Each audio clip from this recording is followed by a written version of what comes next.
Okay, let's talk about one of the simplest but most powerful ways to get a handle on your money, the 50-30-20 rule.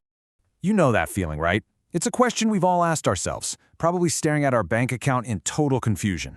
You work hard, you get paid, and you feel on top of the world. For maybe a day or two. Yep, that's day one. The money's there. You feel secure. You feel like you've got things covered. But then, life happens. A dinner out, a new subscription, a couple of things you needed online, and suddenly that number starts dropping, fast. It's like it just vanishes into thin air. And just like that, you're back to square one, counting down the days till the next payday. It's this stressful, repeating cycle. And honestly, it's exhausting.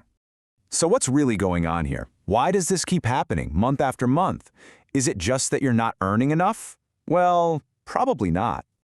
The real reason, for most of us, is actually super simple.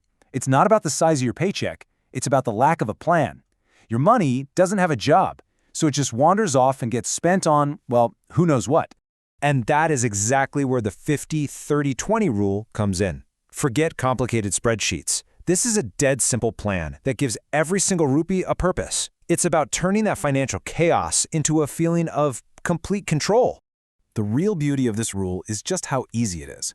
You take your after-tax income, the money that actually hits your bank account, and you split it into just 3 buckets. That's it. 50% for your needs, 30% for your wants, and a solid 20% for savings. Let's break down what each of those means. All right, first up, the biggest piece of the pie, your needs. This is the bedrock of your budget, the stuff you absolutely have to pay for. Needs are your non-negotiables. Think of it this way. If you stopped paying for these things, your life would get very difficult very fast. We're talking rent, groceries, electricity and water bills, your commute to work, and essential medical costs. Half your income is dedicated just to keeping the lights on and your life running. Okay, next up is my favorite category, the one that makes life worth living, your wants. This is basically your lifestyle and fun budget. Your wants are all the things you love to have, but if you're being honest, you could survive without. Going out to eat, catching a movie, buying new clothes, and yes, all those streaming services.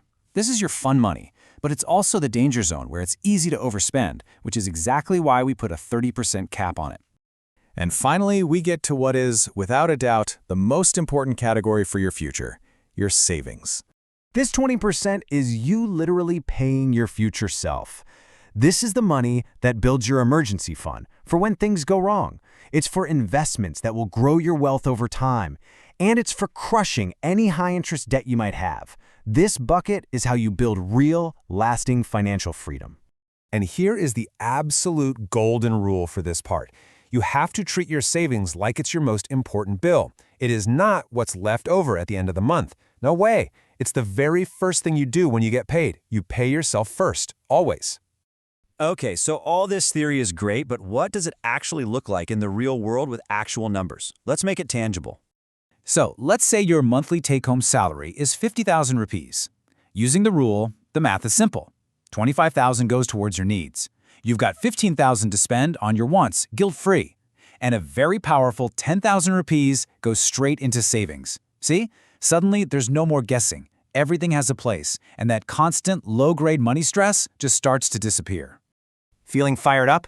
Good. Let's talk about the exact steps you can take, like right now, to get this system working for you. It's a really simple 5-step process. First, know your exact take-home pay.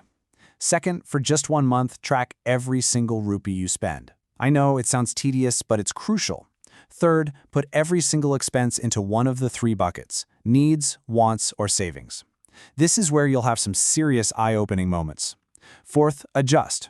If your wants are at 45%, you know exactly where you need to cut back. And finally, number 5, make this a quick monthly check-in. It keeps you honest and on track. Now, while this rule is really straightforward, there are a few common traps that are easy to fall into. Let's make sure you know what they are so you can avoid them. Okay, 3 big mistakes to watch out for. First, underestimating your needs. People often guess this number and guess way too low. The solution? Track your spending for a month to get a real, honest number. Second, the big one, overspending on wants. It's so easy to do. The fix here is discipline, sticking to that 30% limit. And finally, the worst mistake of all, skipping savings or treating it like an optional extra. Just remember that golden rule. Pay yourself first. Make it automatic. Look, at the end of the day, getting good with money isn't about being a math genius. You don't need some 100-page financial document. You just need a simple system, a system you can actually stick to.